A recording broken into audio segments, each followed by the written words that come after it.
আপু এটার প্রাইসটা কত? আপু এটা নিবেন? এটা একদম 500 টাকা বলবো। 500 টাকা না আপু, 100 টাকা দিই। 500 টাকার জিনিস আপনি 100 টাকা বলতেছেন? মগের মূল্য পাইছেন না? কি হলো, কাস্টমার সাথে আপনি এমন ব্যবহার করলেন কেন? আরে উনি 500 টাকার জিনিস 100 টাকা বলে, এটা হলো? 100 না, উনি কাস্টমার মানুষ, 10 টাকা বলতে পারে। কাস্টমার সাথে এই ব্যবহার করা যাবে না। কাস্টমার সাথে সুন্দর ব্যবহার করতে হবে, ভালো করে কথা বলতে হবে, ঠিক আছে? নেক্সট টাইম থেকে এই জিনিসগুলো খেয়াল রাখবেন।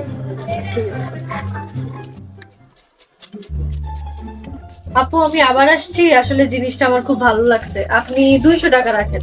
কাস্টমার সাথে এই ব্যবহার করা যাবে না। কাস্টমার সাথে সুন্দর ব্যবহার করতে হবে, ভালো করে কথা বলতে হবে, ঠিক আছে? আপু আসেন, বসেন আপু, এখানে সুন্দর করে বসেন।